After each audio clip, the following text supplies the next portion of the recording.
Hi everyone, I'm Wendy. Welcome back to another What I Eat in a Day video.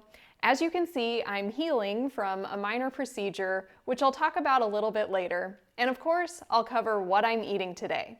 So let me take you back and show you what I've done so far this morning. I slept in a little bit and I had some food prep to do this morning before work, so I cut my yoga a little short and just did a quick meditation and a few stretches. Then I got to prepping my breakfast and lunch for the day. And since I'm trying to give my body all the materials it needs to help my incision heal, I want to eat lots of veggies today, so I'm starting with a vegetable smoothie. I was pleasantly surprised by the flavor of this smoothie, and I'm thinking I might end up doing a vegetable smoothie video sometime in the future to include a recipe for this one. So I don't have measurements for you today, but this smoothie included cabbage, carrots, celery, and you can see here I like to use the leafy parts of the celery too, so nothing goes to waste.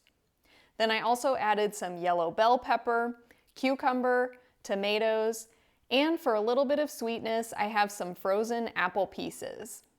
Then I threw in a splash of lemon juice and some water, and I also add various spices to my smoothies every day. I'll put a list up on the screen that you can see what I add usually. And I try not to focus too much on superfoods or anything like that, but if I'm having a smoothie, I figure why not add a few things like turmeric and ginger, since they have been shown to have anti-inflammatory properties and other health benefits. Since I'm having a smoothie, it's easy to add them in, but if I don't get them every day, I don't worry about it. Next is my usual blueberries and oatmeal. I had one serving left of my batch cooked oats, so I'll have to make more tomorrow. And I have a video showing how I batch cook this, but recently I made one change. Since the 30-day Eat More Plants challenge that I did in April, I started adding riced cauliflower to my oatmeal and I really like it, so I've continued to include that. You can't really taste it and it adds a nice texture. Plus, since cauliflower is so low in calories, it feels like I get to eat more oatmeal for basically the same amount of calories.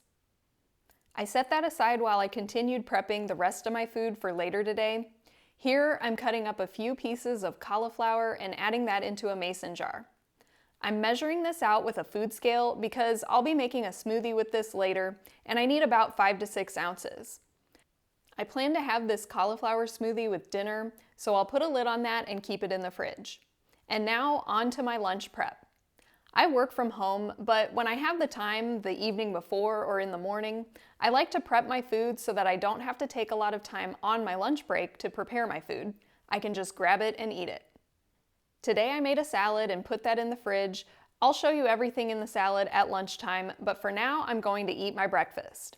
So once my smoothie is blended up and my oatmeal is reheated, I add ground flaxseed and enjoy this before work.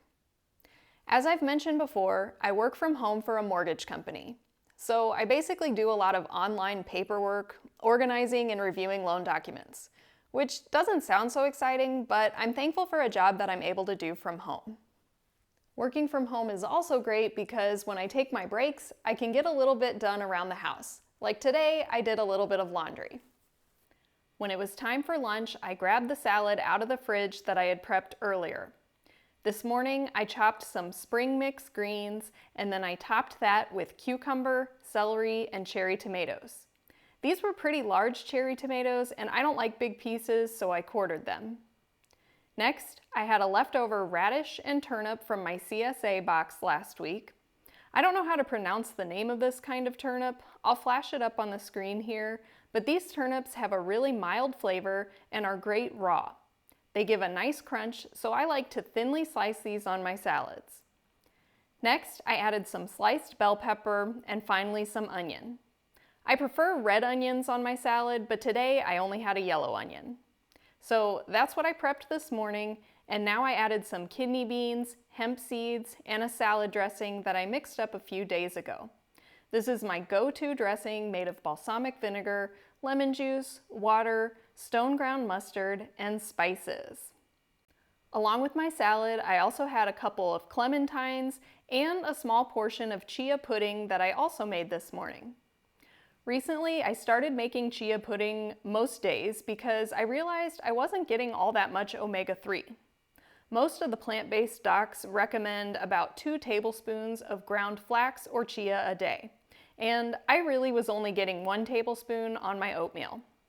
This chia pudding is a really easy way to get some more. Usually it's made with whole chia seeds, but I grind them up for better absorption. So I usually just add 1 tablespoon of chia, a little bit of cinnamon, or sometimes I use vanilla or carob powder, some date sugar, and finally some plant-based milk, and that thickens up pretty quickly. So I had that along with my salad, and then I got back to work for a few more hours. After work, I finished up my laundry, and I guess this is a good time to talk about my forehead. It's not really a very exciting story, but I had a lump on my forehead which has been there for many years. I usually tried to hide it with my hair, but if you look carefully in some of my old videos, you may see it. Well, I finally got it checked out a couple of years ago, and the dermatologist thought it was just a lipoma. If you're not familiar, lipomas are basically lumps of benign fatty tissue, and they're genetic. Lipomas do run in my family, so we were pretty sure that's what it was, and usually they're considered harmless, so you don't have to do anything about it. But this one was starting to bother me because I was having some pain in the area, and in the last year it seemed to be growing more quickly. So I decided to have it removed. And sure enough, it turns out it was a lipoma. So I have a small incision about 1 inch or maybe a little longer, and some stitches that'll be removed in a few days. I'm hoping that my whole food plant-based diet will help it heal quickly, and so far it seems to be doing really well.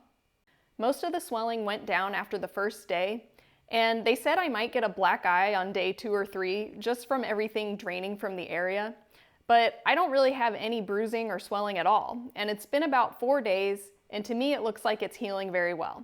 But we'll see what they say when I get the stitches out in a couple days.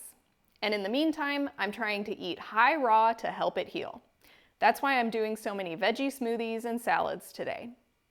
Of course, a whole food plant-based diet has everything you need for wound healing, including protein, vitamin C, and minerals to boost collagen production. Plus, all the other antioxidants in fruits and veggies are great for skin health too. So I expect it should heal nicely. And now that I've got my laundry folded up, it's time for dinner. I pulled a leftover veggie and lentil curry out of the freezer, and I don't think I followed a recipe on this, but it would have been very similar to the curry that I made in my last Aldi meal prep video, which I will link to right here. I'm going to eat that with some millet, and I also grabbed the cauliflower that I measured out earlier so I can make a smoothie for dessert. This is my whole food plant-based Wendy's chocolate frosty smoothie, and it's made with the cauliflower, frozen banana, carob powder, and some water and plant-based milk. I think this is probably one of my favorite meals. The lentil stew is so easy to make, and it's really delicious and comforting. And the chocolate smoothie is also probably my favorite smoothie recipe. And that's everything I ate today. So I'll let all of this digest a little bit, and then I want to squeeze in a workout today, but I'm still kind of taking it easy because I don't want to bust open my stitches or anything. So I think I'll just do a gentle Pilates workout this evening, and then maybe read a book before I head to bed. As always, thanks for watching, and I hope to see you next time.